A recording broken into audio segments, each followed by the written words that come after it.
She didn't leave them on the outside. She breathed them in. That became a part of her. Ephesians chapter 2, you might notice in your folder, says, "For by grace are ye saved through faith, and that not of yourselves, it is the gift of God, not of works, lest any man should boast." That was that Star of David, by the way.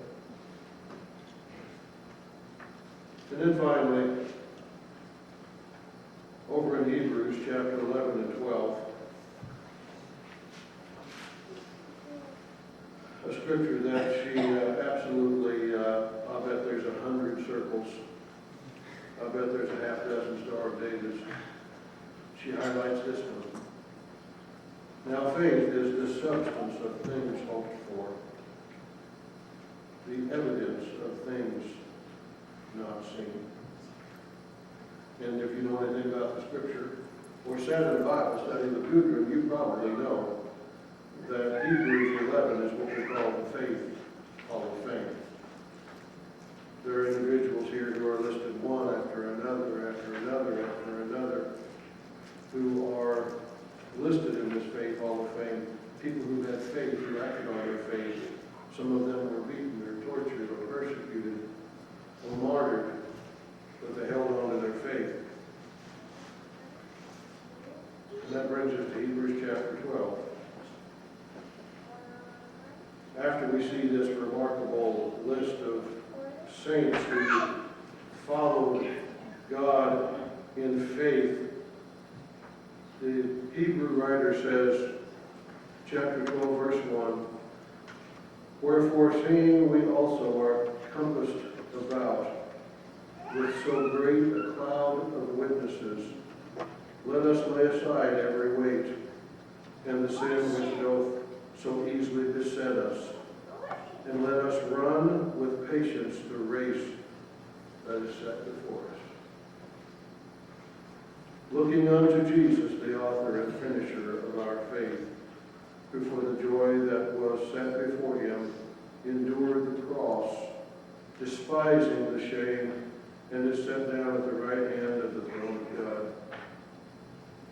For consider him that endured such contradiction of sinners against himself, lest ye be wearied and faint in your minds."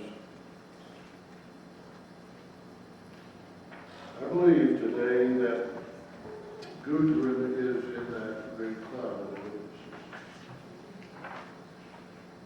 And she's saying to you, friends, run. Run! Don't grow faint. Don't take your eyes off of the goal. She's saying to you, family, run. Don't grow faint. Don't take your eyes off of the goal.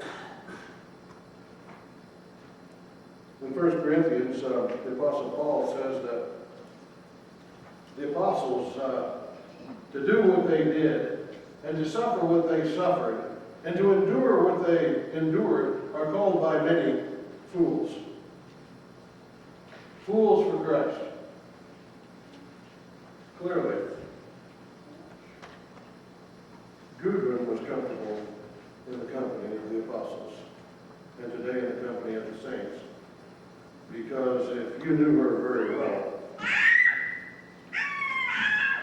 you know she would be considered a fool for believing what she did and having the faith that she had. But if she were able to speak to us today, I wonder if she would say, "Who's laughing now?"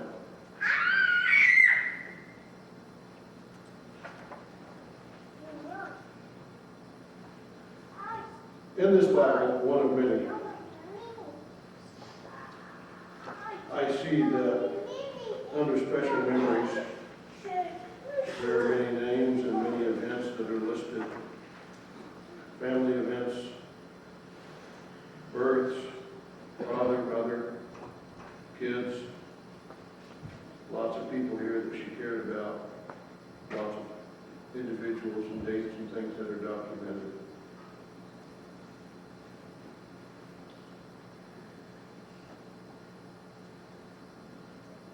what would she have us do today?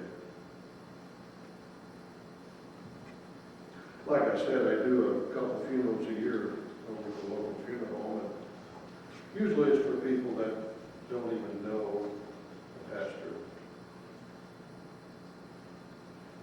So I get up, and it's kind of a rental preacher, you know what I'm talking about?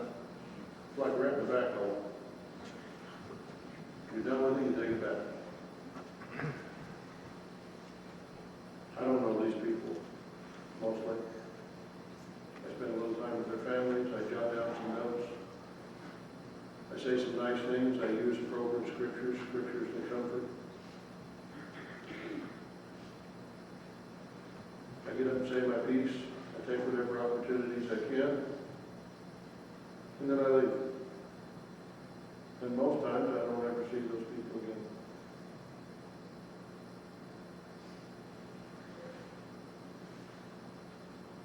Usually it's pretty generic, because there's not much to say. I'm pretty sure that if I had all of the Bibles that Gudrun wrote in, and we had time to count all the Star of David that she wrote in oranges, and we had time to read all the scriptures that she underlined and that she circled and that she highlighted, I think I would be talking long past your ability or willingness to listen.